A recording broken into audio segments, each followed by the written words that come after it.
Hey guys, Jay here. Welcome to Eons of Battle. In this video, I want to let you in on the secret of finding successful reference, true inspiration to upgrade your painting. Books! And stick around to the end to see a montage of finished models courtesy of the EOB Complete community.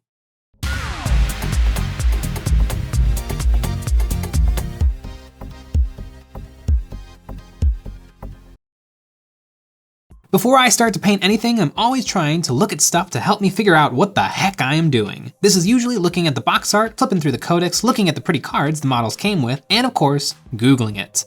What this is acquiring reference. Reference is consulting a source of information. Sure, we all have reference with everything, but before painting, it's good to get a reminder so that the specific thing we want to achieve on the model is fresh in our minds. When you're painting, unless it's totally unique novel model, what you are really doing is trying to assemble a bunch of real world things together. Scaly skin, worn leather, rusty metal, big titties, colorful feathers, silky fabrics, and the more reference for those things that you can cram into your head, hopefully will present itself on the model come painting time. Artists say that looking at reference is improving their artistic eye. Looking through and reading the codex gets me in the mood to paint my faction, and looking at painted models gets me jazzed to sit down at the painting desk. But neither of these things gets the creative, artistic juices flowing. And the internet is in the same category for me. It gets me excited to start models and especially to buy models. But it doesn't give me what I need to think artistically. I love Facebook because for me, it's just a machine that shows me about 50 pictures of models and corgis a day. Every morning, it's like my painting pot of coffee. It's a great way to get motivated, but again, the artistic juices just don't start flowing. Painting models is artistic, even if it doesn't feel like it while you're doing it. What feels like slapping paint on stormtroopers, space marines, or barbarians actually is creating values, form, scale, highlights, shadows, composition, art words. The best way to put all those elements into your head is looking at paintings, and the best way to look at paintings is in books. Books! I find that books force me to slow down and really think about things. What art books do is provide a lovely, curated selection of paintings, and I find myself completely engrossed while looking at these things. Particularly before painting sessions. I am more likely to take note of smaller details, boots, hands, textures. No time like right before I start my own painting to really look at a painting, not just critically, but pragmatically. Looking at art books is an invaluable tool in a mini painter's arsenal, and I implore everyone to give it a try the next time you want to paint and go all out on a mini. You might think, that's cute, Jay. Books are nice, but they don't hold a candle to the endless power of the internet. And you might be right, but really, how well do you harness the internet? Because I almost exclusively use it for fast, quick information. I don't peruse or admire when I'm looking at the internet. I am looking for cheap, fast results. Yellow stripes, search. Hot rod red, search. A color that goes well with blue, search. The internet is the perfect place to find the exact reference you need, but it's too perfect. You can look up complementary colors to orange, and it'll provide you with 1 million suggestions to literally answer that inquiry. Maybe less if you used Bing, but still, it just becomes noise. Choosing colors is not mathematics, it's personal preference, composition, and balance. And for those wildly intangible and personal things, Google comes up short more often than not. So what makes art books so great? Everything. There's no downsides. Maybe weight. Flammability. Books can get you out of painter's block. They can inspire you to try new things. They can expose you to ideas that you never would have had. And above all else, they are relaxing. No infrared light baking your brain, no message alerts, no unachievably beautiful paint jobs of that mini you are about to embark on. Just nice crispy pages full of lovely paintings. Now to get back to those artistic juices, now medically the artistic juices are located somewhere between the large aorta of the heart and the transverse colon. So to get those fluids moving, you need to be looking at paintings. Paintings have a mood, they have energy, and they have intent. And these are the things that you want in your models, so it helps to have those qualities in the reference you use to prepare for painting. Books of art are incredible at this. While a search engine will show you paintings based on algorithmic search engines, a book is assembled by a fellow artist. It's curated. Its layout and composition are as purposeful as the artwork, and it's designed to flow. With each painting pouring into the next, it's designed to keep you reading. Now I know not everyone views mini painting like art, but everyone wants to get better, right? And better is subjective. Maybe you want your paint jobs to be more vibrant, maybe you want them to go faster, maybe you want to paint your models to get your money's worth, or to give them that stamp, that thing that makes them truly yours. you can just look up a model you are painting on Google. It's great in a pinch, and if you're just army painting, then go for it. If all you want is something that looks good on the tabletop, then look no further than something tried and true. But there is no guarantee that because someone else pulled it off, you will too. To find your own take, a more artistic take, I would steer clear of other people's models. It might put blinders on you that you might not have had before seeing those photos. You can get painting ideas stuck in your head like a song. All of a sudden, you must paint Genestealer Cult's dark colors because they never look good in bright colors. Even though, before you looked it up, that wasn't the rule. Let me throw an example of what books can do at you and show you why they are so magical. I wanna paint Space Marines, and I wanna paint them orange and blue. If you Google that, you will get swatches of orange and swatches of blue. But unless you want your models to look like da bears, a better method is to take that instinct, your gut feeling you had, and find reference to support it by flipping through an art book. I'm gonna look through one of my favorite books, Spectrum, to get some ideas on how to paint orange and blue. All right. Ooh, that's really interesting there. This kind of knight golem with some blue and some red. Some good stuff going there. Ooh, this guy is also, he's kind of got some oranges in his skin, and then he's kind of got the blue surrounding him. That could be something too. Ooh, orange and blue. Oh, that's actually really fun.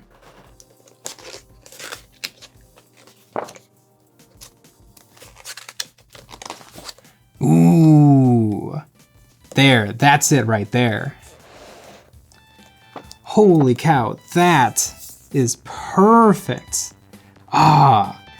It's got that indefinable something. It's hot and it's cold. It's yes and it's no. It's in and it's out. It's up when it's down. It's wrong when it's right. This photo would be the makings of an excellent and unique Space Marine chapter, full of cold gray blues and hot yellow oranges. This artwork inspires so much more than the literal interpretation of the idea that Google's algorithm found for me.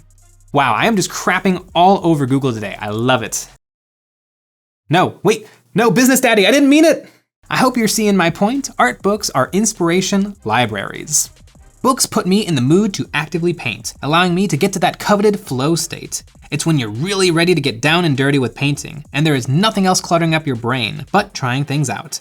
If I sit down and paint because I want to get stuff done, or it's just time to paint, there's a good chance that I'll get distracted by YouTube, or just get lost in my audiobook, and slip into autopilot when I could be doing so much more. By now you get it. Books are great, but which ones to get? Well, I'm gonna break it down into the 3 kinds of art books. Well, actually there's infinite, but I'm gonna break it down into my 3 favorite types of art books. The art of blank books. These are excellent, especially if you like collecting books. There is no better way to immerse yourself in a particular art vision than with the art of books. A good way to think about these is to compare them to a movie soundtrack. It's basically the same thing, but instead of music, it's art. What better way to experience a style than spending some time staring at the art reference that the people behind the project spent the entire production staring at? Do you want your minis to have the dusty, punky Mad Max aesthetic? Then the Mad Max Fury Road art book is for you. Or do you want gorgeous angles and moody lighting? Then may I suggest Star Wars: The Last Jedi art book?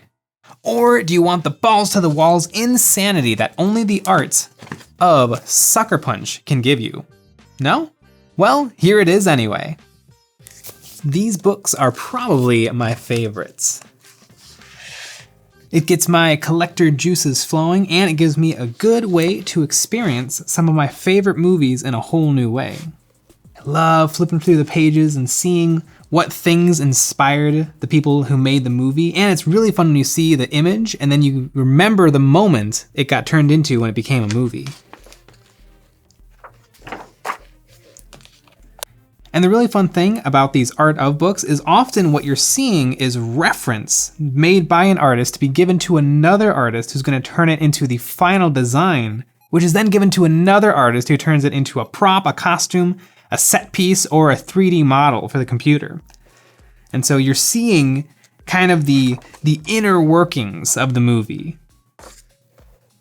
If a movie had guts, these books are the guts. Number 2, collections of art and art showcases. These are books chock full of random art. These are wonderful as you get a shotgunning of everything.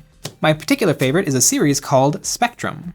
These are yearly collections of all types of fantasy art, from books, movies, TV shows, comic books, toys, games, even political cartoons and advertising. These are great to get you out of a slump. With each book being a collection of just about every art style under the sun, this is an easy way to get inspired and find that perfect something you didn't even know you were looking for. I use these books similarly to Pinterest, going down a rabbit hole of art, but I think these books do it better. Pinterest is pretty good, but for me, I don't think it holds a candle to one copy of Spectrum. Open it up to a random page, look around, flip for a few minutes, and then bam, you will see something that sparks joy. You'll see something that makes you think, wow, that is the coolest thing I've seen all day.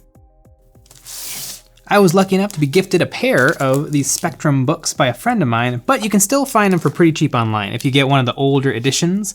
I think the current one is issue 27, but you can still find them online for pretty darn cheap. These books are an amazing patchwork of all different types of art, and it is super duper inspiring. And these are great because you don't have to have something in mind. You can just discover what you want by flipping through it. Every page, giant mechanical monster. What's the next page got? Fantasy, boom, perfect. I can't imagine a person flipping through one of these books and feeling like they didn't get their money's worth or they didn't find anything they liked. That would be ridonkulous. If I have convinced you to take the plunge into any books, I would check out one of these. The Best in Contemporary Fantastic Art, Spectrum. And I'll get to the third type in just a second, but first I want to talk about the EOB Patreon. If you enjoy our videos, the best way to support us is by becoming a member of our Patreon. Over there you'll get access to some behind the scenes, voting on what models I paint live here on YouTube, extra live streams every week, and more. Now getting back to the good stuff. Number 3. Number 3, specific artist portfolios, collections, and series. These are really good for when you find an artist that you really jive with, and you know their work, you know you like it, and you know you're gonna keep coming back for more. You might not have specific artists in mind, but you might be surprised how easy it is to discover artists you like. You might find that as you get to know the artist, you will see their work all over the place. I've loved Wayne Barlow and his series Expedition since I saw it on the Discovery Channel special when I was a kiddo.